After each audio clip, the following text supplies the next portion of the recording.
Hello, everybody. Welcome. Real football fans of New Jersey here, Katie and Caitlin, episode 139. We hope this episode finds you staying at home, staying put, especially if you are in the state of New Jersey. We got our first big snowstorm of the year. I'm looking out the window. It's snowing. Pretty to look at. Not going to be fun for some of us to clean tomorrow, but no. Here we are. Enjoy it. Hope you got your jammies on, big glass of wine, and ready to hang out with us and talk about all the best in the world of housewives and football. We got a great show for you tonight. It is also a little bit of a not a little bit, a big celebration. On Sunday, Caitlin and I officially hit our Real Football Fans of New Jersey 3-year anniversary. So on Sunday, 3 years ago, we were filming our very first episode of the Real Football Fans of New Jersey at Caitlin's parents' house in front of their Christmas tree. Didn't have our usual setup just yet. Didn't know what we were doing. Didn't have things fully structured.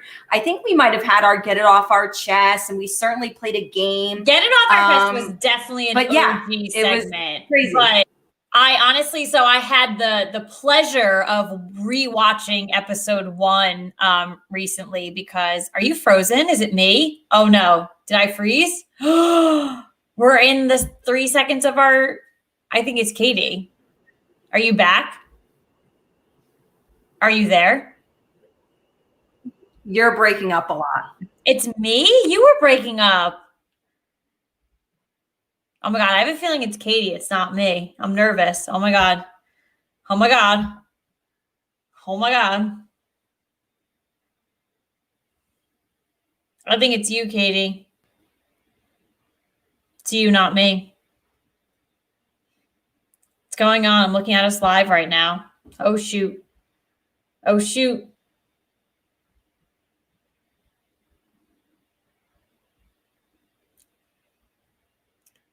Am I live right now? Because this would be hilarious because I don't know. I can't hear or see Katie, and I think she's gone.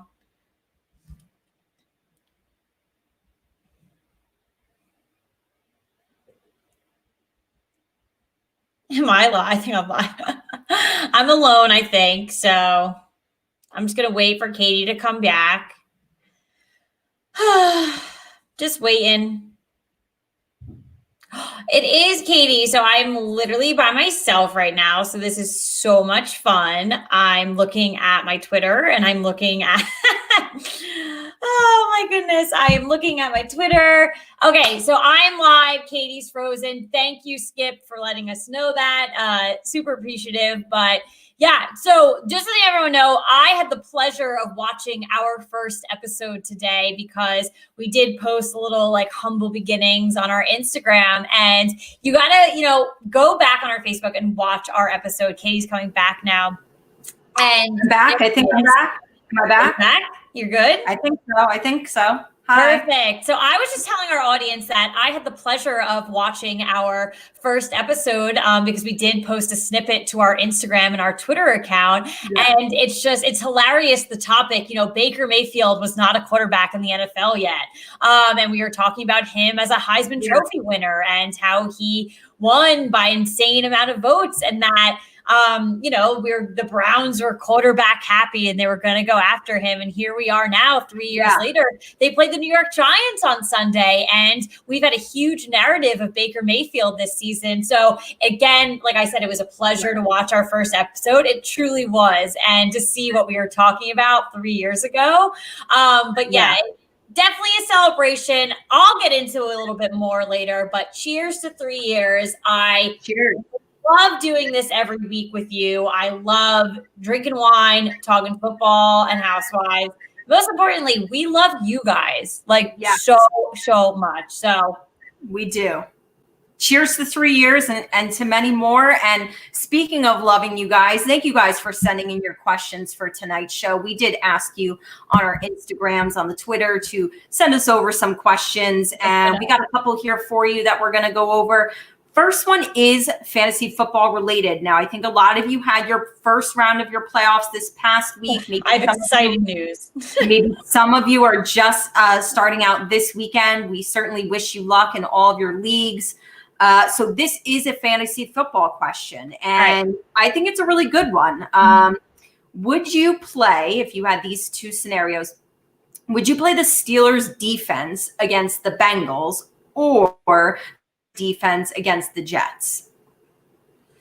Yeah, so for me, you got the Rams right now, in my opinion, are a hotter team. Do I think they're falling under the radar a little bit? They might be, even though they're the top of that division. That division is very good. But I think, it's kind of, maybe there's other narratives that people are going after. You are playing a Jets team that's on the road of 0-16, though, and you really want to crank up that defense. So I'm going to go, you got to pick the Rams this week. If you have that luxury of an option, you got to go Rams.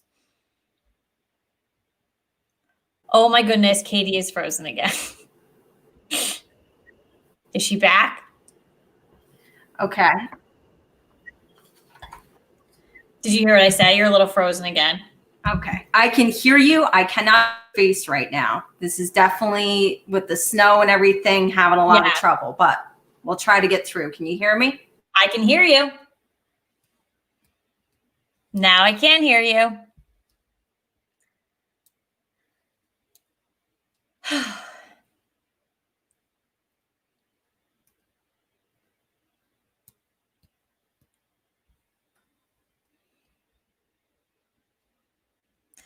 Oh no, Katie is having so many issues in regards to the snowstorm right now. She is currently reconnecting. Don't worry, we'll get her back as soon as possible. There she is. Am I here? You are here. Okay. All right. So sorry. Don't worry. Who are you picking in this scenario? I get very, very, very bad. I'm that street that always loses power during this kind of stuff. So hang with me. But I'm going to go with the Steelers defense against the Bengals. When I get questions asked like this, I actually get a lot of these about which defense to take in fantasy football. And so you have to look at it both ends, like who's got the better defense, but also the teams they're playing, who has the better offense. The Steelers defense is still one of the top, if not the best defense in the league right now. And the Bengals offense and the Jets offense, they're kind of even. Obviously, you don't have Joe Burrow anymore. So I am going to give the slight edge to picking the Steelers defense. But I think either one should help you at least win your fantasy football matchup in the defensive category. I think either one of those is a great option. They really are. Coming from personal experience, I do have the Steelers on one of my teams, so they are good. They are, but defense within fantasy teams is hit or miss each week, I feel. So you just got to be flexible with that option. But like Katie said, I think you're good going with either way here. Yeah. All right. Question number 2. This fits the theme of the day. What are your favorite snow day activities? Ooh. Staying inside, drinking wine. It's funny. I wish like snow days were a thing, like as an adult, like working. So like, 'cause then I can actually like tell you what my favorite activities are. When they are on a weekend though, I think I still have fun outside. I won't lie about that. When I was living at home with my parents a couple years ago, I always took Tucker outside. It's always fun to have a ball with your dog in the snow. And then one year, the big blizzard we had, Katie and I actually went outside, sat on a snowbank and drank for a couple hours. We had a great time. We had a blast. Caitlin and I, we lived at the end of a cul-de-sac, and so the snow plows, they would push all the snow on our street up in front of our houses, and it created this giant snowbank, and we just plopped our asses right down on it, had some drinks. Yeah, we were all bundled till the nines. We were good, like sitting pretty and just having a couple drinks. I had a great time, but I'm a sucker for, I can go sledding right now and have a blast. I love that. Yeah, and Caitlin and I were recently talking, and I'm a huge fan of ice skating, and I love that, and I definitely like to go skiing at least once a year, so just enjoy being outside. I mean, it's so beautiful, but also enjoy being inside, drinking wine, being in your pajamas, watching movies. It's kind of the best of both worlds. Yeah. All right, question number 3. As it stands now, who is the scariest AFC wildcard team? So right now in the playoff picture, that is the Cleveland Browns, the Indianapolis Colts, and the Miami Dolphins. Who do you think is the scariest? The scariest? Ooh, I'm looking at because I have it written down too. I don't know. This is such a hard. The Colts have been on such a high note. So I want to go with them, but I feel like if, Tua turns on this like Tua turbo time, the Dolphins might catch late in the game. So I think final answer, I'm going to go Colts though. I'm going Colts, and the reason I'm doing it is because, no offense to Tua, it could have been Joe Burrow, Justin Herbert, anybody. It is very difficult for a rookie to play their first playoff game and win. It's very difficult. Oh, absolutely. And then you also have another young quarterback in Baker Mayfield who doesn't have any playoff experience either. So my slight advantage is going to Phillip Rivers, an experienced quarterback that's been in the playoffs, but also to that Colts defense. Defense wins championships. It's one of the best defenses in the league right now. They're the scariest team for me. Scurry. And then number 4, this is going opposite end now. So as it stands now, who is the scariest NFC wildcard team? We have the Seattle Seahawks, the Tampa Bay Buccaneers, or the Arizona Cardinals. I am going to go with the Seahawks here. All 3 of these teams have weaknesses. They've shown their weaknesses to every football fan in prime time, in a normal Sunday slate game, anything like that. They've shown their weaknesses. But out of all 3 of them, I truly am more scared of the Seahawks as opposed to the Buccaneers and the Cardinals. The Seahawks is my answer as well. They've been my pick to come out of the NFC and play in the Super Bowl. And honestly, they still have a chance to win their division, them or the Rams. What are you smiling about? We're getting so many comments on the Twitter. Oh, wait, can I see them? No. Boo. Yes, I can, I think. No, you can't. Can you? I see aloha and do it. Oh, I didn't know you could see those as a guest, as you bring you in. You're my guest. Well, I'm taking the Seahawks. I wrote howdy to all our friends. You can see it. They could still win that division, and I think they're the scariest. And I do actually think these NFC wildcard teams are a bit scarier than the AFC wildcard teams. Some of those teams could definitely get in there and win their first playoff game, maybe even a second one. We'll see. True. All right. Well, thank you guys for those questions. And now we're going to get into our big stories of the week in the world of football. Let's do it. So we're going to start off with some quarterback statuses for week 15. And listen, we hate to tell you, you hate to see it, but we have a lot for you going into week 15 here. So after playing coy about it on Sunday, and a lot of people were very frustrated with how Doug Peterson answered a lot of these questions in his post-game interview, he did confirm on Monday that Jalen Hurts will be the starter again this week against the Arizona Cardinals. Like, hallelujah, let's go here. Hurts was the first quarterback since 50 to throw a touchdown pass and rush for at least 100 yards in his first NFL start. Listen, I tweeted this out on Sunday. I royally hate the Philadelphia Eagles. I royally love Jalen Hurts. He is my boy. And it was truly great to see him go out and do his thing on Sunday. And it, we'll get into this a little bit later, but it just truly goes to show you should have made this decision earlier. Listen, you're going to play a talented Cardinals team this weekend. Clearly the Giants just got smacked by them this past weekend. So we'll see what kind of goes on there. But listen, I agree with the people that were very frustrated with Doug Peterson playing coy and being like, well, I don't know what we're going to do on Sunday. Shut your mouth. Be smart. Yeah. You're going to play. It took you one day to be like, all right, we're going with Jalen. Like, no shit. We talked about this last week. It's like, yes, this is Jalen's like dress rehearsal. Like these last however many games, this is for him to, and it's a little bit tricky because a lot of teams only pull this move when they know that they're out of playoff contention and they're like, might as well throw in Jalen and see what he's got. We're not making the playoffs. It is a little tricky because the Eagles can still make the playoffs. But I still believe that Jalen Hurts gives them a better chance to win.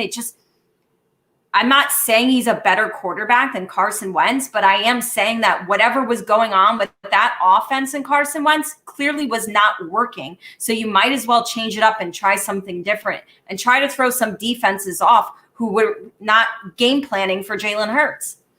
Yeah. Yeah, no, 100% for sure. So listen, we'll see what happens there. Again, I was very pleased with what I saw with him, week one, playing, starting week one. So we'll see what he does in his second week of playing there. So we'll see. Yeah.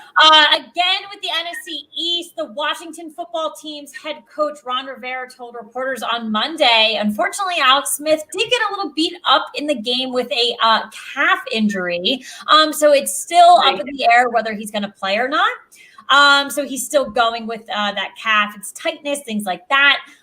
Didn't go into the final half on Sunday. Dwayne Haskins is going to be ready to play. If not, Haskins went 7 of 12 and for 51 yards against San Francisco. Listen, I know it's, again, the NFC East. Dwayne Haskins played absolutely horrendous. I just gave so many kudos to another NFC East quarterback, and now I'm going to shoot you down here.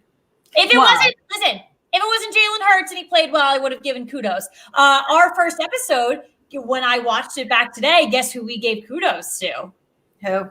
Carson Wentz. It was when he got hurt 3 years ago, and we gave kudos to him because he was having that was his MVP season, I think. Or not, maybe that was, I don't know what year it was. I don't care, whatever. I don't care about Carson Wentz, but we did give him kudos, so I'm not giving the bias to Jalen Hurts. Dwayne Haskins played like shit on Sunday.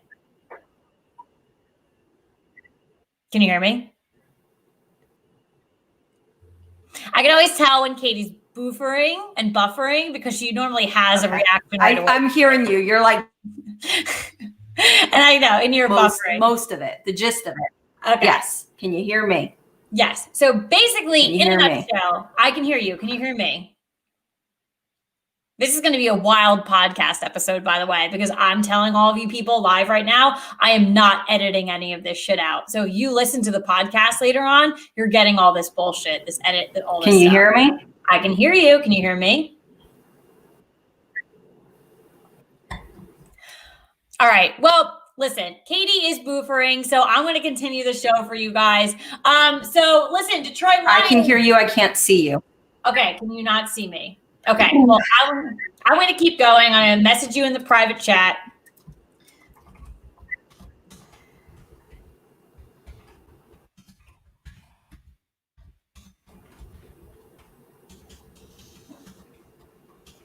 Here you are. Are you back?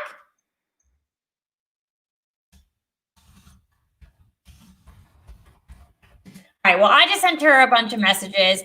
I'm going to keep going when you can. I really don't understand why we just got a comment that says E. I don't understand what happens or what's going on there. Katie's back, I think. Maybe she's not. Oh, there's my face. I'm the only person on screen right now. So I will wait until Katie gets back, but I'm going to give you some news on the Detroit Lions. So their interim head coach, reminder, Pat Patricia is no longer there. Oh, Matt Patricia. I said Pat Patricia. What is that, like a oxymoron, anomaly? I don't know.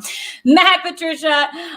So their interim head coach, Darryl Bevell, told reporters on Monday that Matthew Stafford's status and availability for Sunday will most likely not be decided until the end of the week after experiencing significant pains from his rib injury in their Sunday game against Green Bay. So Stafford left that game late in the fourth quarter. Chase Daniels did replace him and will replace him if needed. So we are catching up there for sure. Katie is back in the game. How you doing, Katie? You back? We're here? I'm here. We're here. It's okay. Listen, it is snowing. I'm looking out my window right now. Not only is it snowing, it is windy as hell out too. I see the trees moving. I see it. I see all of it. So I did just give the crew here the Detroit Lions update with Matthew Stafford. And it's funny, I reminded everyone that Matt Patricia was no longer the head coach, got to go with interim. I called him Pat Patricia, so I gave him a little bit of a new nickname there. So his new name is Pat Patricia. And then finally, Jacksonville Jaguars. If you guys watched the game on Sunday, Gardner Minshew made his way back into the quarterback position. Yep. He's going to start this week, and then also We do have some New York Giants news, unfortunately. So it was stated today, earlier in the day, that Daniel Jones was actually now facing another leg injury. And then right before the show, it is now out there that he sprained his ankle. And very frustrated. We obviously had a poor game on Sunday, and I personally didn't think Daniel Jones was ready to come back. A hamstring is a very difficult injury because it gets tight. You can pull it again at any time. Daniel Jones is a runner. You didn't see him run at all. Very hesitant on Sunday. And clearly, probably with that hesitation and the jolts into the ground, he probably sprained his ankle off a play like that. I don't recall which one it was, but he is apparently, I think he's doubtful for Sunday now. So we got to see Mr. Colt McCoy back in action. Yeah, I actually disagree with some of the people who were thinking that Daniel Jones wasn't healthy enough to be playing in the last game. I actually think he was. I think if he wasn't, a license plate guy actually said this as well. He felt as though if he really wasn't healthy, they wouldn't have put him in the game to start. But I do fully believe now it makes sense that the reason he didn't look healthy in the game is because he sprained that ankle in the second quarter. I wish he would have maybe spoken up. Yeah. He's the kind of guy I feel like he just wants to be in on every play. Like when he hurt his hamstring, he came back out and tried to do another drive, which clearly wasn't going to work. You need to speak up if you're actually injured and if you're not going to be able to help the team. You know what I mean? I don't know what the situation was, but I wish if you sprain your ankle in the second quarter, come out and let Colt go in. You know what I mean?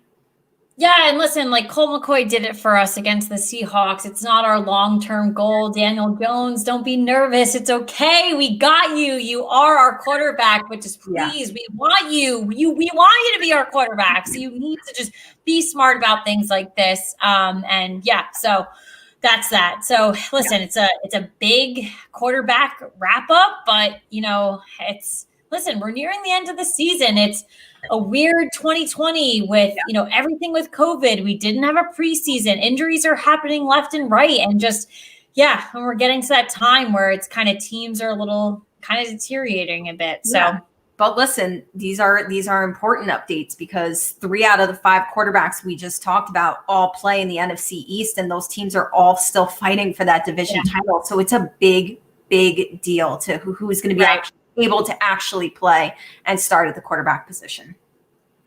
But anyway, let's get into our week 14 thoughts. A lot of crazy things as always. Let's kick it off. Talk about New England Patriots with their 24-3 loss to the Rams. That puts them at 6-7 on the year, 7 losses in a season for the first time since 2002 for the New England Patriots. This franchise and their fans and everything, they are not used to this. A lot of us did feel like that they were maybe not going to win the division this year. Yeah. People felt good about the Bills. I know you and I both did. But I remember in the preseason, I still picked the Patriots to be a wild card team. Yeah. Sorry, I heard it. I still think that they can, they're still in the mix, but I just don't think it's going to happen.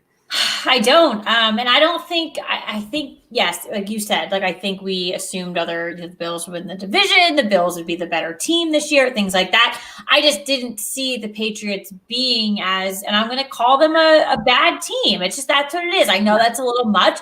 But listen, you have a bad NFC East that's still fighting for a playoff win. So you can have bad teams that potentially go for a wild card and will make the playoffs. They're a bad team this year, and I just didn't think I would ever pin them as a bad team in this generation, the years that we're in right now. Yeah. Maybe 30 years from now they could be bad. Not right now. I agree with you though, because I think 6-7 actually looks better than what they really are. Yeah. No, I 100%. I agree. I don't think they're a very strong team. But anyways, Green Bay, their 31-24 win over Detroit clinched them the NFC North Division crown. They're certainly looking like one of the top, if not the top team in the NFC. Why do I feel like they are the top team in the NFC, but they're not? People aren't talking about them? Yes. That's kind of what you want, right? I absolutely, I think. I say this every day. I watch Get Up every morning, and there's a mention of Green Bay, and they're talking about it, and I'm like, why aren't you guys talking about them every day? There's other teams you can't keep out of your mouth. And this is because they're still one of those teams, as funny as it is. Like, remember when everybody was freaking out in the NFL draft because they ended up taking Jordan Love at quarterback and they like did not give and Aaron now Rodgers Aaron a wide Rodgers is receiver? like top MVP candidate? I think people forget about them because they don't have besides Aaron Rodgers, they don't have those big name players on offense or defense. They have, I mean, they have Devontae Adams, they have Aaron Jones, they do have players, but they don't have like multiple people. Right. They're not like the Kansas City Chiefs where like everybody on the roster is going to the Pro Bowl. Look at the Steelers too. It's the same thing. You're finding with, and I love this point because you're finding with top teams this year, you're finding layers, you're finding hierarchies of people where if it's not your number one guy, actually your number 4 guy is lighting shit up every week too. Yeah. So, but the Packers, you're right. They don't have all of those numbers, but they're still standing out and they're still very talented. And I'm terrified of that team. Listen, as much as I want the Giants to come out on top and make the playoffs, they're probably most likely will face them in a time. And I'm like, I don't know if I want that. It's probably going to be 80,000. And no team heading into the NFC playoffs wants to play them. And they would be a dangerous team for an AFC team to go against in the Super Bowl. So they're definitely at the tippy top there and looking real nice. And they're not taking their foot off the gas pedal. They understand that they have clinched the division, but it is so crucial to get that number 1 seed. They're the only one that gets a bye in the playoffs. And they have come out and said, we are not slowing down. We are pushing for that number 1 seed. Yep. Tennessee running back, we want to give a shout out to him, Derrick Henry, always a beast, but he had a huge game finishing with 215 rush yards and 2 touchdowns in a 31-10 win over division rival Jacksonville Jaguars. He is a beast. We'll talk about him a little bit later on. I love Derrick Henry, and I know it's our 3-year anniversary. I posted on our Instagram, or my Instagram too, and my Twitter, that it's the 2-year anniversary of that infamous picture of me at the New York Giants game where I got on national television. That was against the Titans. And that's the first time I've loved Derrick Henry ever since he stepped foot on the field in Alabama. I saw him for the first time in person in that game because I was on the field. We had field passes. When I tell you my jaw went to my feet, I've never seen a larger human being in my life. It was shocking that this person. It's almost, I love the picture of him and Mark Ingram, and everyone makes fun of that picture because Mark Ingram looks so small and he's like a big guy too. So that's how I looked next to Derrick Henry. I was just like, are you kidding me? How are you that big of a human? So listen, I love him. How are you that big of a human and yet you can run that fast? You are just lightning fast and just can plow through people, anyone that you want to. And I just, oh my goodness. Yeah, and if you have him in fantasy football, good then for you you. be sending him like like something. You've had a great season. That definitely helped. Kansas City, they also clinched their division, the AFC West, with a 33-27 win over Miami. Not too shocking there that they clinched that division. They're, again, if not one of the strongest in the AFC, if not the top. They're definitely looking for a number 1 seed overall as well. Philadelphia quarterback Jalen Hurts, obviously we talked about him, made his debut, rushed for 106 yards in a 24-21 win over a strong New Orleans Saints team. So, where did that come from? Win. The whole NFC witchcraft on Sunday, except for the New York Giants. Cowboys, Washington, Philly, just they cast a spell. That's the wind. I can hear it on your computer. No. Those are my tenants that live above me. Well, that they're loud. That's what you just heard right now. They're very loud. Yes, they are. And then let's talk about the crazy Monday Night Football game. I don't know how much you saw. I certainly saw the full highlights, and then actually live, I watched about the last 2 minutes of the game. Which is probably the amount that you should have been watching. Yes. So, Baltimore Ravens, they beat the Cleveland Browns 47-42 on a Justin Tucker 55-yard field goal. This game seconds left is the Luann amazing GIF. That it was Like that's what you want in a football game. So when I was watching, obviously, this is Baltimore scores that huge touchdown, right, on a 4th and 5. And then the Browns still had time to go down and score as well. Well, and credit to Baker Mayfield and that offense and the play calling and everything like that. They flew down that field in like 30 seconds, scored a touchdown. Yeah. And I said out loud, I said, they scored that too fast, because all Baltimore had to do was kick a field goal, and they had about a minute left. And Justin Tucker is your kicker. All they have to do is get it to midfield, and then they've got Justin Tucker. Anyone else, not too fast. Any other team. Justin Tucker. No. Anybody else, you would have to get them in the 30 to 40-yard field goal range. Yeah, like you had a 55-yard field goal to make, and you have Justin Tucker. And Justin Tucker could have punted it in between the goal post. Like, let's be honest. Like, don't. I hope that Baltimore appreciate that man, because he is a weapon unlike any other. I watch him and I watch that team, and I think to myself, like, how relieving that must feel. Like, if this were the Giants and we had an automatic field goal kicker like that, and you could at least score points on almost every drive by at least just marching it down halfway the field, that's huge. So I thought Graham Gano was that until he missed it. I was going to punch him in the face. But this is funny, because this obviously came after the week before, when Justin Tucker was jinxed on national television, saying that he made 70 field goals in a row from inside 40. And then he missed like a 30-something yarder, but of course came back, showed everybody why he is, what do they call him? Something auto, Justin I don't know. Autuck or something with automatic in his last name. I don't know. But I gotta tell you, my favorite thing in the social media world when Justin Tucker is on fire, I don't think he's on Twitter. So everyone always tweets at Justin Tuck, thinking it's Justin Tucker. It's hilarious. So many people were congratulating him and thanking him for the win. But then when also Justin Tucker missed, people were going in on this. Has been happening for like 3 years now. And it's one of my favorite Twitter trends that people just, and even like Justin Tuck has caught on to it now. So like when things happen, he'll just tweet out like, "You're welcome. Like, we had a great game tonight. Like, I'm very happy with how I played." He just knows. That's so good. Funny. It's really good. Love it.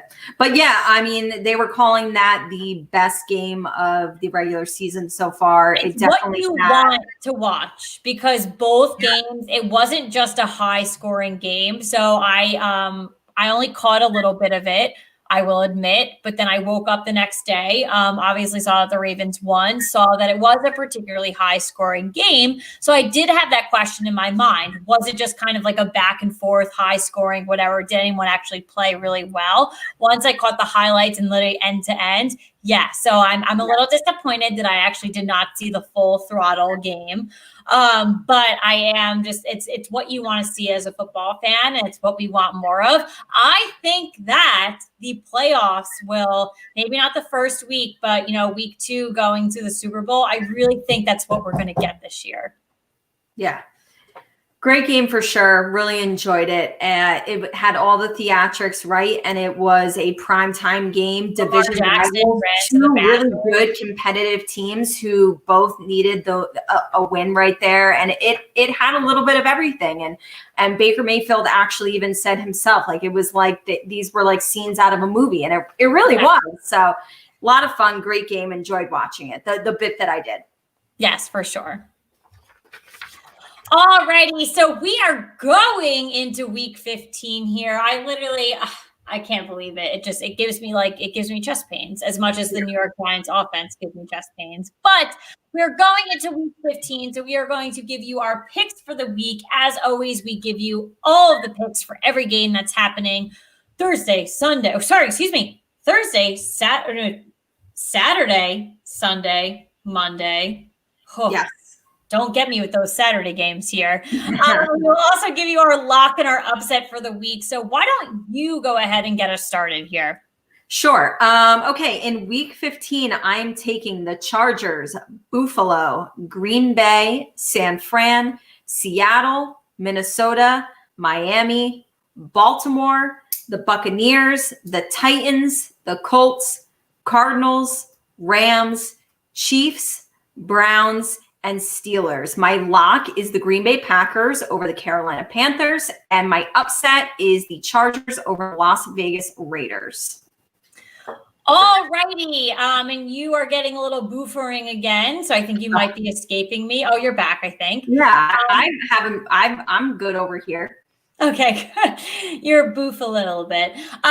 So I think we're pretty even, not terribly. This is the first week in a really long time where I feel like the majority of them were easy to pick. Yeah. I did try to spice things up though, because you know me, I like to, jump a little bit around and pick some upsets. So I am going with the Raiders, the Bills, the Packers, 49ers, Seahawks, Bears, Miami, the Ravens, the Buccaneers, the Tennessee Titans, the Colts, Cardinals, Rams, the Chiefs, the New York Giants, and the Steelers. My lock is the Buffalo Bills over the Denver Broncos.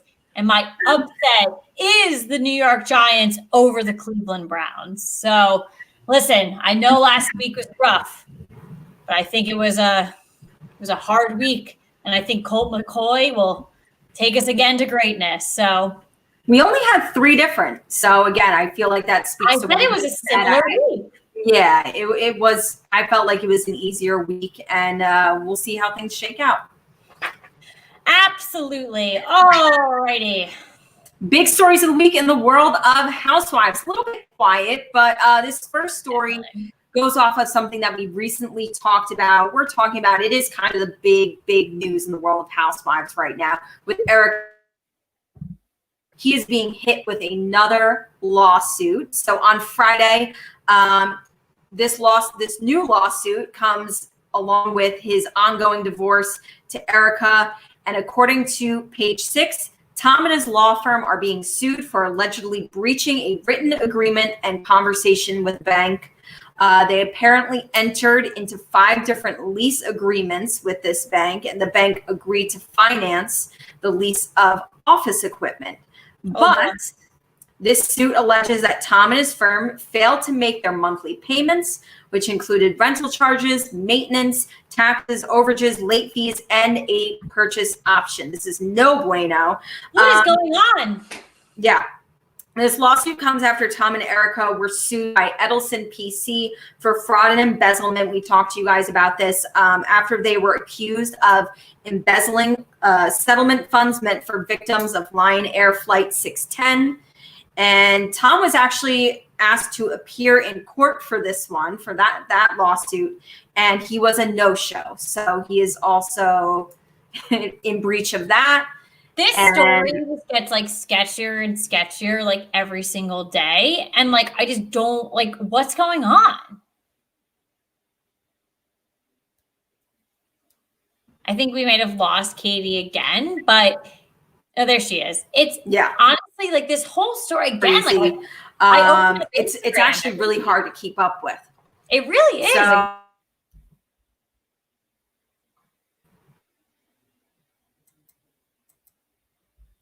yeah, like I mean, like I open up Instagram every single day and it's just it's a new thing. Like I don't understand like what is going on. And the Girardis are being sued and it's mainly, Tom, and it's just you don't really know really what's going on. And now there's that whole story that they're getting the divorce on purpose because like to save him from all this embezzlement that he's doing, you just really don't know. Am I here? Can you hear me? Yeah, you're here. I can hear you. Boofrin. You're boofing again, my friend. Can you still hear me? I can hear you. Can you hear me? I can hear you. Can you hear me? I can hear you. can see clearly now. The rain is gone. Katie has left and I am back to entertaining you all on my own. All right, so this is my house. Here's my Christmas tree. It's my TV. I have a great little setup in front of my TV. That's all I have. Katie's back. Here she is. I think I've made a decision that the next time there's a snow day, even though we love being here, clearly the broadcast is not very good. You need to get a hardwire connection with an Ethernet cord. I can teach you how to do it. It's super easy and we will not have these problems, I guarantee you. So the Wi-Fi gets a little difficult in situations like this, but if you're hardwired into it, you're not going to have these problems. So I will teach you how to do that and we will be A-okay. So I wrapped it up with the Girardi story. I showed our followers my Christmas tree. So if you're listening to the podcast after this, I can't tell you what my Christmas tree looks like. I'm not good at describing it, but it's nice. Yeah, it's nice. So whatever. All right. So let's get into we're going to do some. So it was definitely a quiet week in Housewives. So I do think, are you there, Katie?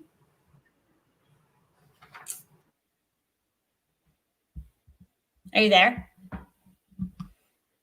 Okay, whatever. I'm going to move on without her. So we are going to do these quick polls real quick. So we do follow a great account on Twitter and we do love it so much. It's at All Celeb Polls, and they do a lot of Real Housewives polls. We love following them. It's so much fun.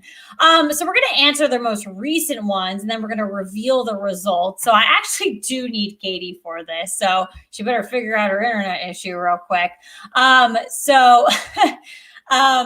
Yeah, so now I'm just going to kind of like wait until see what's going on here. But there's a lot of good questions with regard to Salt Lake City, Real Housewives of New Jersey, like old school, like talking about people that could come back, Real Housewives of Atlanta. We're going to bring up Nene. Are you there? I can see you. Yeah. It's okay. Don't worry about it. You're back. Listen, I got the audience on. Don't worry. I got them entertained. You're going to have to go on the whole thing without me. Listen, don't worry. We're having a great time here. So don't you worry. But I did tell them we are on these poll questions. So let's go through them real quick. But you have the data here. So we need you here. So don't leave me on this one. So the first poll question, only one Real Housewives of Salt Lake City can remain for a second season. But who? Jen Shaw, Meredith Marks, Whitney Rose, or Heather Gay? Who did you pick? I mean, if you guys watched the show last week, we told you who our early favorite is. I'm keeping Heather, and I think you are as well. Absolutely. What did the people say? I felt happy to know that like we are on the same wavelength with everybody else. 47% also went with Heather. She was the majority. Heather is a delight. She really is. You always need the one housewife who's going to bring like the good one-liners. And I think on each franchise, usually there ends up being more than one woman who, gets some good lines. But right now, early on, it's Heather. Absolutely. All righty. So number 2, would you like a return from Real Housewives of New Jersey's Caroline Manzo? Yes. We have talked about this before on the show because this is like a popular question that gets asked a lot in the world of Real Housewives of New Jersey. I went with yes. I did as well. I think we always have said yes to this. Yeah. Well, 65% of the poll people went with yes. I was surprised it wasn't a little bit higher, actually. Yeah. And then like 65, I think it's a good number. She definitely did bring a lot of drama. She was definitely an alpha. Yeah. Maybe that's why people were maybe kind of on the brinks of no. A lot of alphas in the world of Housewives get kind of a negative connotation. I can see that. There were some episodes I was definitely on Caroline's side, and some other episodes where I was like, okay, stand down a little bit. You're scaring us all. Yeah. But we were actually talking about it recently because a lot of the older episodes, a lot of the older holiday episodes are on, and Kate and I have been talking about it. I loved that Caroline's family was always involved, like her sons, and I really liked that. Like her sons were younger, now they're probably if they're older. I mean, because we're older, everything like that. And I really liked that aspect into things. So she had a good family and things like that. So I think she brought a good storyline to the show. Yeah.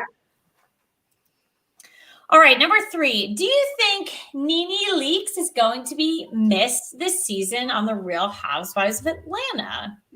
I went with yes. I mean, she's an OG. It's always really, unless you like really, really, really hate that OG, it's always a big deal to lose. Well, a lot of people do. Yeah, no. I mean, what did you say? So I said yes, but it's a very. I'm excited to see what the results are actually, because I know this is it's a polar up. People are on polar opposites for this, I think. So, well, we've got a 63% majority of people saying no. Yeah. So she is a polarized character. Well, it's probably like how losing Vicky, right? Vicky was an OG, and it's kind of like a lot of people didn't like her, and yeah. It's one of those situations, I guess. And I think I said that when, it's funny because when Vicky was departing, I was like, what? Bye. Like, I don't really like her, but it's a big step that they're getting rid of someone like her. So, so I'm not surprised with those results because she is a very, it's back and forth between her. Right. All righty. So do you think reunion shows are a big part of the season? Yes or no? Caitlin, I know, and I agree with you that the reunions are very emotionally draining. Oh my goodness. But my life isn't even that emotionally draining. I went with yes, because when I watch a season, I watch it and I'm like, ooh, I hope Andy calls them out for this on the reunion. So you get your answers to a lot of things. So yes, it's a big part. I went with yes. This is why we are best friends. It's why we do this show, because when you sent me this outline, that was right exactly what went through my mind. You watch the season and you identify key moments that this is going to be brought up in the reunion, and you want it to be brought up in the reunion, because as much as these are reality closure, it does, because these are reality shows, quote unquote, for people listening on the podcast, big air quotes right now. But a lot of stuff isn't addressed, they don't get put on the spotlight. So Andy Cohen comes in and is like, all right, here's the receipts. Let's talk about it. People bring receipts. Yep. And people get called out on their bullshit. And it's months later, and you get to watch them literally look at Dorinda. We got to see how actually cruel she was to, and it's just like, holy shit, you did not expect that, at all. Yeah, well, 93% of you guys agreed. The reunion, even if it's hard to watch at times, it's very crucial and important to us. It's 1.5 episodes, not 4. When they go to 4, I'm like, I want to literally jump off a bridge. I can't do this anymore. Yeah. Everyone's just yelling. Everyone's just yelling at each other. I can't do it. Yeah, right. I think Andy would be happy for just 1.5 of it. Yeah, come on, ladies. All right, this is a good one. You can only keep one of the following: Erica Jane, Dolores Catania, Monique Samuels, or Mary Cosby. Mary Cosby's a newbie for us. She's a rookie. She is. We've got 4 ladies from 4 different franchises. You guys know I love Dolores, and I would hate to lose her. I'm keeping Dolores. I'm keeping her ass. Erica is definitely off. Mary, she's great, but she's just, oh my goodness. She's a keeper. Yeah, for sure. Well, we had a strong majority. 51% said Monique Samuels. Yeah, no, she's a fan fave. She is. Yeah. She's not, one of the franchises that we frequent and we are, totes fans of, but she is definitely a fan favorite from, scouring the Housewives realm on the Twitter, the Instagram, and things like that. She's definitely a fan favorite, so I'm not surprised there. All righty. So number 6, bringing back Mary Cosby into play. Is she making good entertainment so far on The Real Housewives of Salt Lake City, if you guys are not familiar? Yeah. Whether you like her or not, and I can understand both sides of liking her or not liking her. Yes, she has a storyline. She's a wild. I describe her as a cartoon character. She's quite a character. Yes, she is good entertainment so far. Yeah, and I went with yes as well. 61% of people said yes. So I'm actually surprised that number is not a little bit higher. I think people were frustrated with her in the last episode. Yeah. Hey, listen, that's still entertainment, though. If you're frustrated, did you catch the last episode? I did not. I will admit, I got to catch up. Yes, exactly. All righty. What do you think Yes. the likelihood of Real Housewives of Salt Lake City getting another season is? Okay. I think I'm buffering a little bit. So let's get through these last two. Rapid fire. All right. So Real Housewives of Salt Lake City, likely or unlikely another season?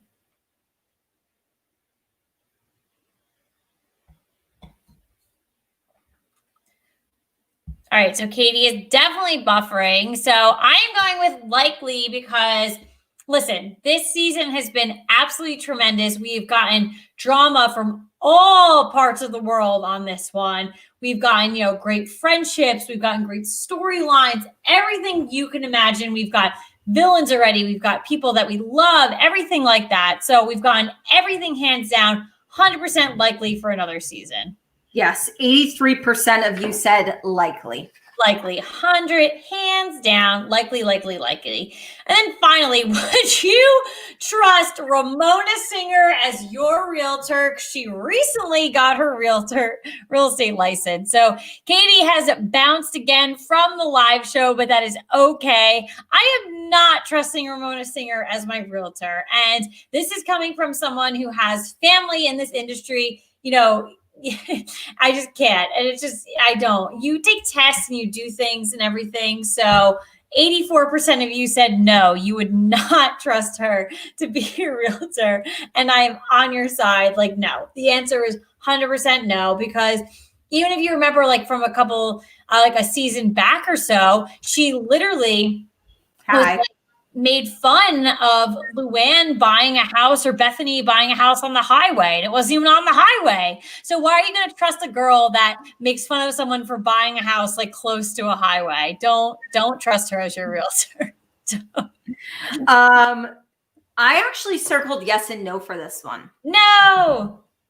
I'm just going to say yes, because I do feel as though she, living in New York City for as long as she has, would kind of like not only know the area, but also have connections with high-end people. I mean, she is a wealthy woman, like living in that city. And I just feel like I said, she would know a lot of high-end people, be able to, work with whatever. I said no, because she rubs people the wrong way. She could potentially ruin a deal for you. You know what I mean? So hot and cold with that one. 84% of people said no, which is hilarious. I'm in it with the majority here. Yeah. But those were good polls though, right? They would. I 100% they were. I liked them so much. Well, we are also going to play a really good game right now. It is called I Speak My Truth. We're bringing it back. If you watched last week, we were bringing it back to Mr. Adam Schein, my favorite person in the whole world. But on Monday, he wrote an article for NFL.com making 9 NFL statements he believes to be true after 14 weeks of football. Now, Caitlin and I will decide for ourselves whether we agree that these statements are true or whether we think they are false. So there are 9 of them. And we'll kick it off with this first one. Mr. Adam Schein, all 9 he believes to be true. We will either agree or disagree. Number 1 is Buffalo is the biggest AFC threat to Kansas City. True. I went with false. I still think it's Pittsburgh. It's not. Katie, I feel that the Steelers have finally unveiled their flaws over the past 3 weeks. I think that Buffalo has definitely shown some of their faults, whatever you want to call them, for some time. But Katie, they've shown them throughout the season. I actually think that showcases a stronger team than someone who's going to be like bang, bang, bang, bang, bang. And then as close to the playoffs as you can, you start showcasing very, very not good flaws, like questionable flaws. what I'm going to say is I think it's very, very close. This was something I definitely had to think about because I do feel like Buffalo is a close second for me. I do think that I know you predicted them to go to the AFC Championship. Didn't you predict them to go to the Super Bowl? Well, we'll get on the next question. Okay, but I'm just going to say like that wouldn't shock me, right? I really believe that Buffalo deserves a lot of credit. I think they've shown at this point in the season, they really are a team that you don't want to mess with. However, I'm still going to go with Pittsburgh because, and I said it earlier in the show, it really, a lot of playoff football has to do with, for me, is experience. And I would rather have the experience of Big Ben at quarterback over somebody who would be going to the playoffs for the first time in Josh Allen. And I think he's a great quarterback. It just makes me nervous. And I think that's a fine like statement and like an opinion to have. But at this point in the season, the Steelers to me look more so like a team that'll lose a first round playoff game. And they could, and they totally could. So it's tough. It's tough. I see both sides for sure. Number 2. So this goes off of the first one. Buffalo is the biggest AFC threat to Kansas City, but 2, the Chiefs are still winning the Super Bowl. True or false? False.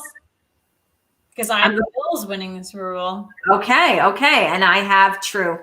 I've said it time and time again on this show, said it since the beginning. The Chiefs are my pick for the Super Bowl. They've shown me throughout the season and through 14 weeks of football that I still feel good about that prediction. We are going to have I think this playoff run and the Super Bowl are going to be very interesting. Yeah. I don't think it's going to be what people expect. And I'm very excited for it. I think it just might be a thing of like, don't sleep on anybody because I think 2020 in the world of football and everything is like, expect the unexpected, honestly. Like I swear to God, if the Washington football team wins the Super Bowl, like I don't know. I give up.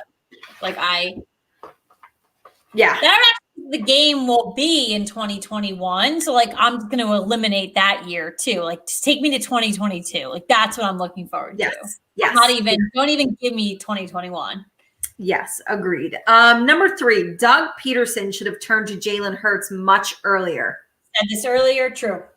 I'm going true as well. There's something about Philly fandom and the organization itself that I think believe in Carson Wentz too much. They were not ready to just admit defeat and that he's not the guy. I just don't think he's the guy. And I think they didn't want to let him go. They didn't want that feeling to go away. And so it took them a while to finally just be like, we got to go in another direction. It was so easy to let him go with Nick Foles. They were so ready to jump on the Nick Foles bandwagon, like in everything like that. Well, that's situational. Carson Wentz was hurt. I mean, this is a situation. But this is situational. Carson Wentz is bad. And you have a backup quarterback in Jalen Hurts who proved everything in 2 colleges, not just 1, 2 schools he went to. I'm just saying it's different when a guy gets hurt and you have no other option but to put in the next guy. This was a situation where Carson Wentz was bad, yes, but you could have kept playing him. It wasn't like, oh my God, he's hurt and we have no other option but to play Jalen. Like, it was an emotional decision for them. Oh, absolutely. But it definitely like bowl situational. And I just think that you were but I think how quickly they latched on to Nick Foles, a Philadelphia bandwidth. A lot of them still love Nick Foles. They want him back, I think. I think they all love Carson Wentz, and I think they got to get over it. Number 4, Taysom Hill is not the answer at quarterback in New Orleans. True. Speaking about situational, he is a situational quarterback. He is not your average quarterback, which I bring back to a couple weeks ago when they decided to start him over Jameis Winston. Taysom Hill is your go-to guy when you're doing trick plays. I don't know why they moved on from Teddy Bridgewater, and it's not because I like him and I love him. I think he's doing great, with the Panthers, but he did everything you wanted him to do when Drew Brees went out last season. Here we are again. Drew Brees is out this season, and you have a guy like Taysom Hill. It's just not he's not a starting quarterback. He's a threat.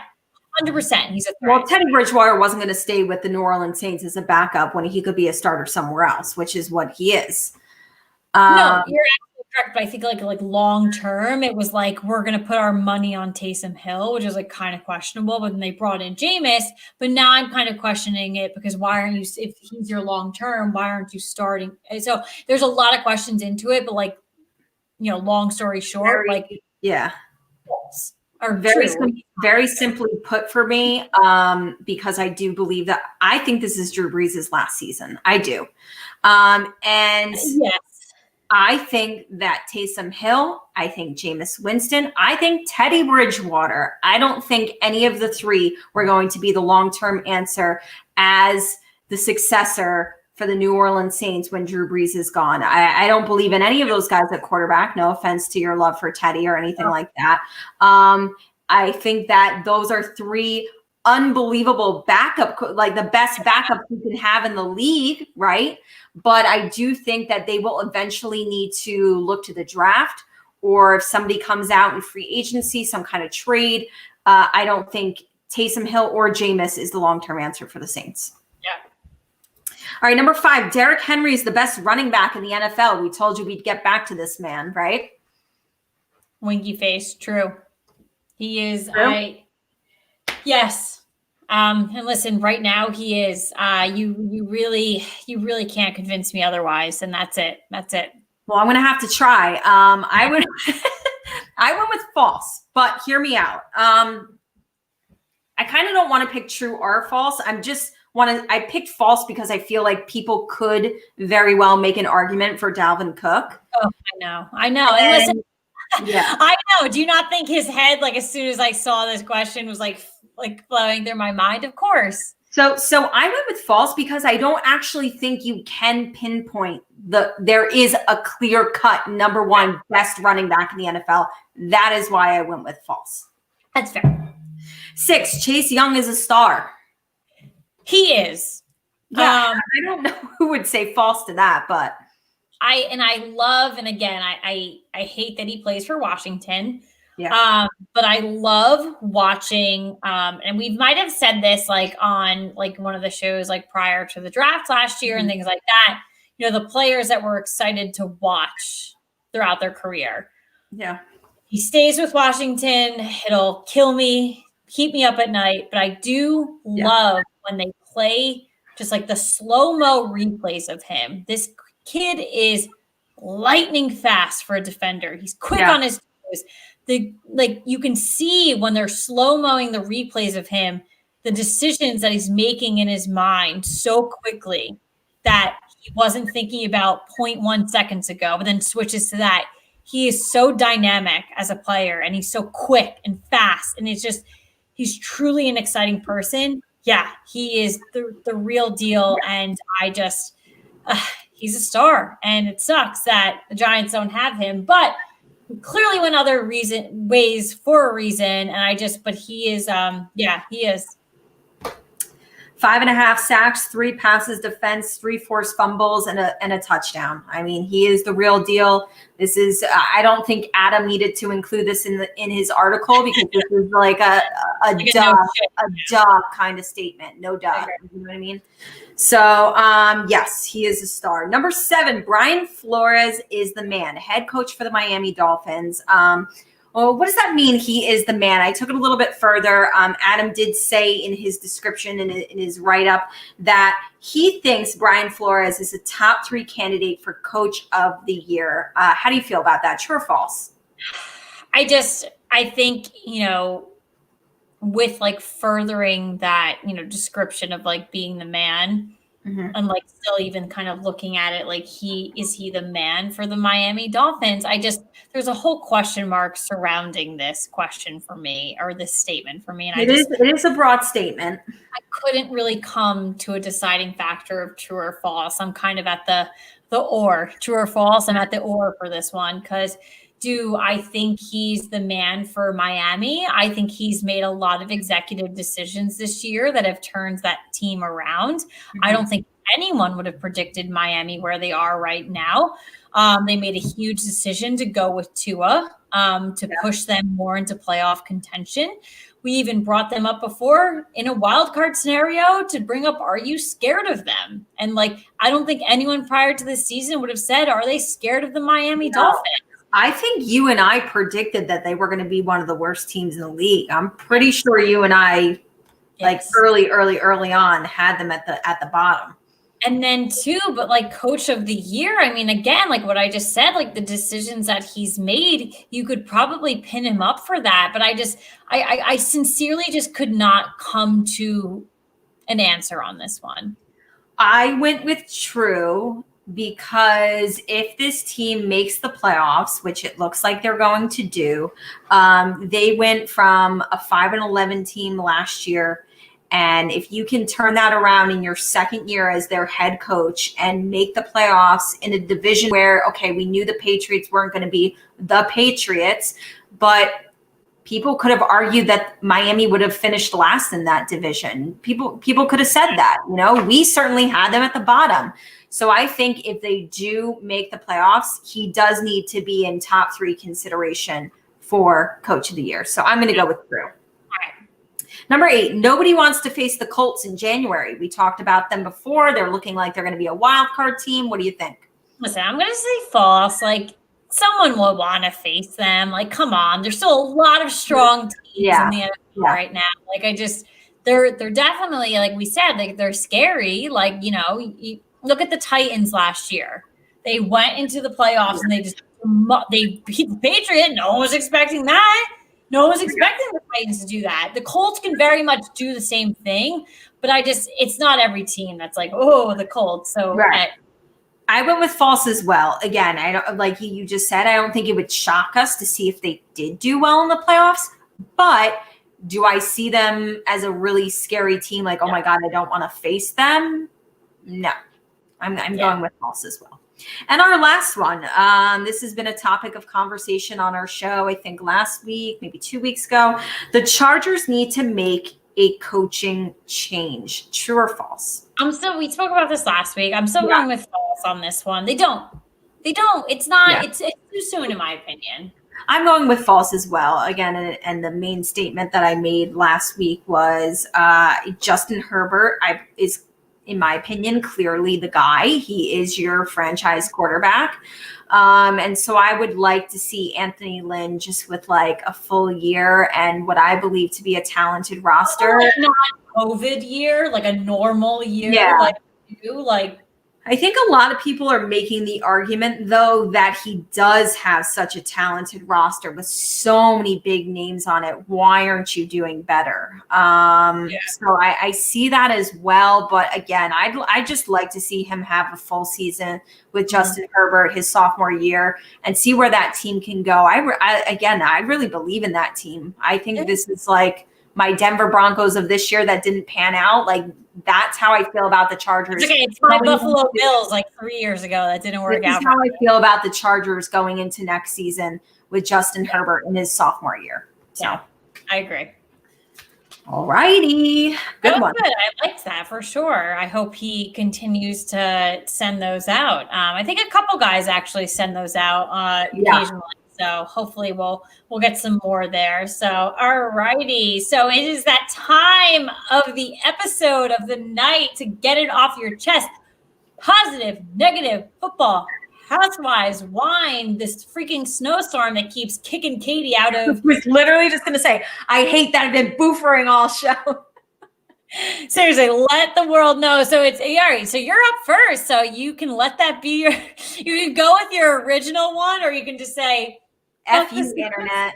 F you, internet. No, mine's positive. Mine's quick. I know it's been a long show because we've been boofering the whole time, but just want to give a shout out and a welcome to, I have a new family member. Unfortunately, I haven't been able to meet him yet. He does live in the state of South Carolina. Don't freak our audience out, because they're probably going to be like, oh my God, Katie's like has a baby. No, and you should all be concerned if that was the fact, because you see me chugging wine every week, right? about that. That would be really bad.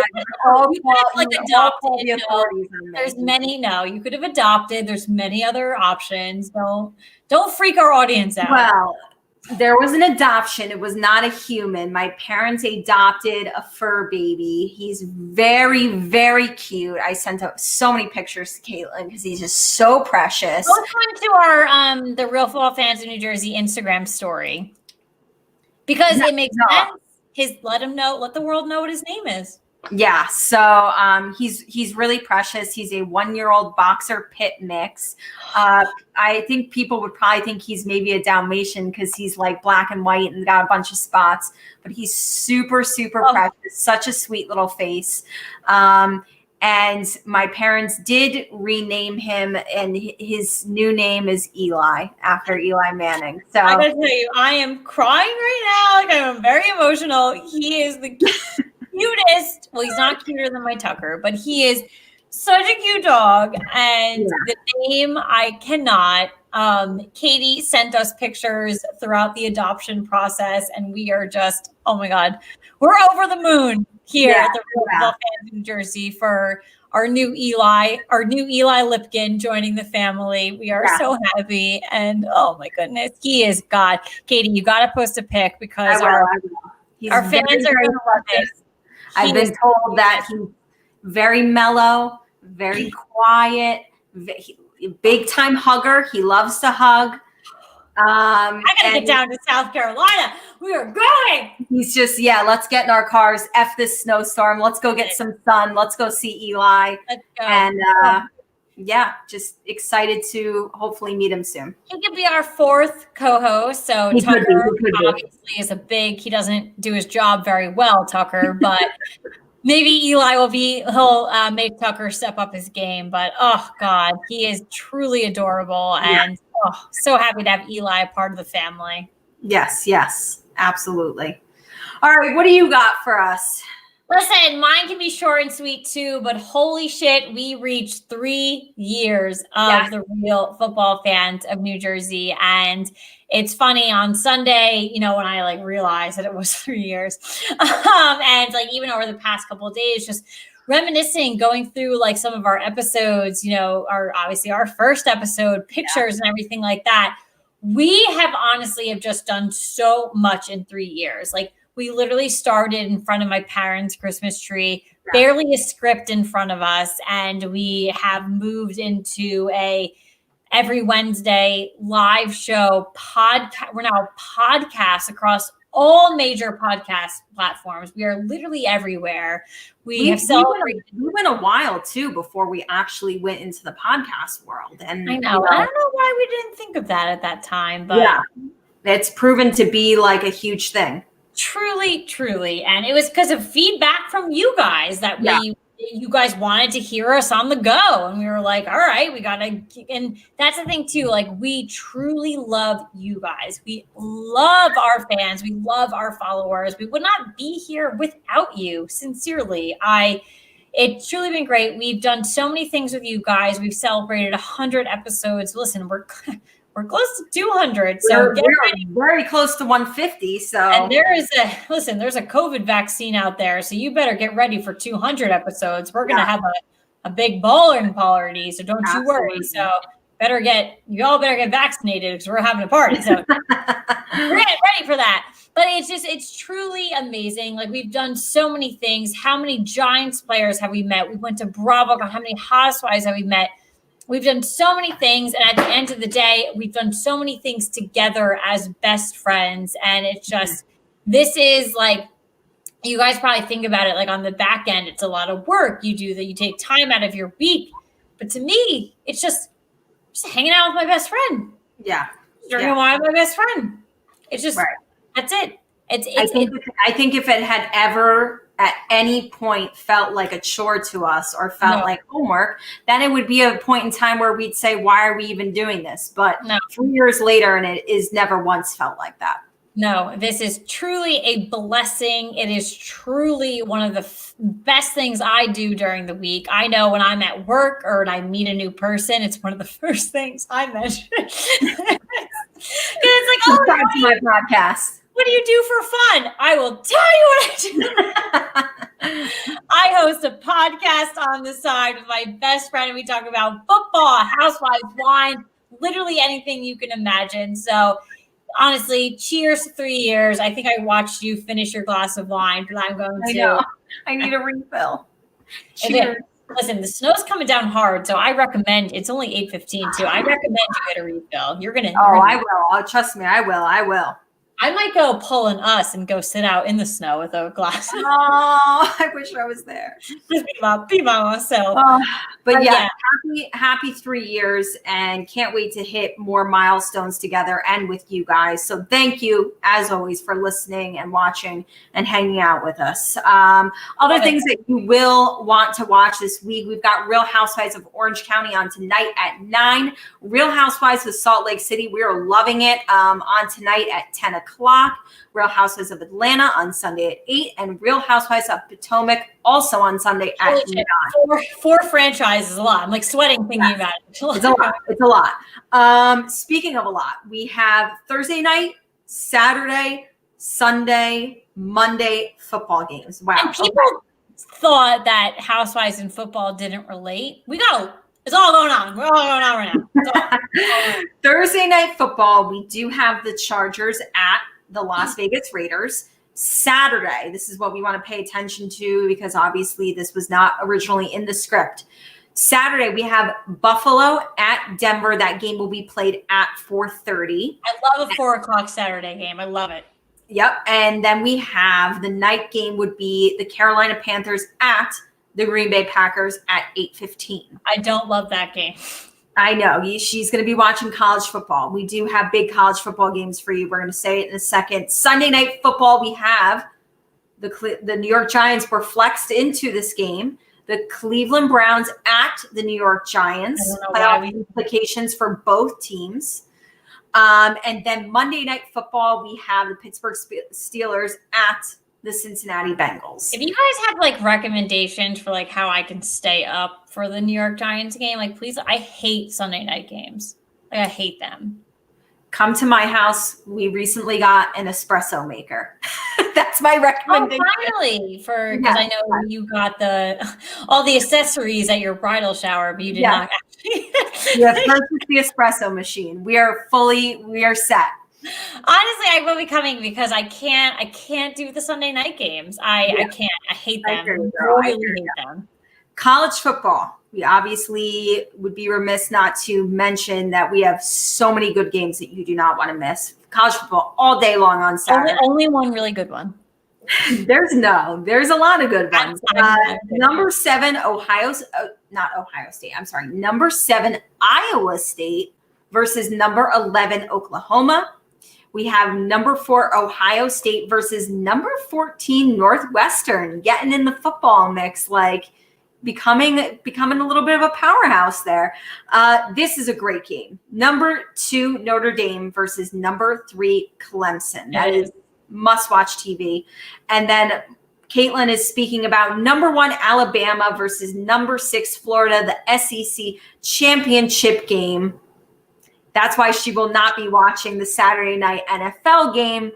But nor will like a lot of people, in my opinion. So like, yeah, listen, that Saturday night game is the Packers and the Panthers. I don't think that's that like must-watch TV. So yeah, college football is probably going to be a priority for a lot of people, and I know including you. So good luck to your Alabama football team. I wish you happiness and listen, very soon that Tua jersey is going to be right here, so you guys are going to see it. I just went to Michael's to get it framed, so you guys are. It's going to look so good right there. So soon, soon. I wish them luck to them, to our New York Giants, and best of luck to all you guys in this snowstorm, right? I'm still looking out the window. It looks pretty bad. So hope you weren't boofering watching us the whole time.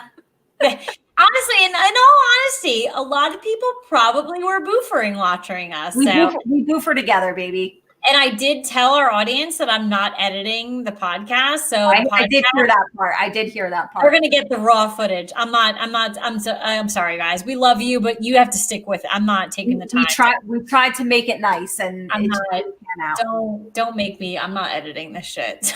But cheers. I'm gonna refill, and thank you guys for hanging out with us. Thank you. Bye. Bye.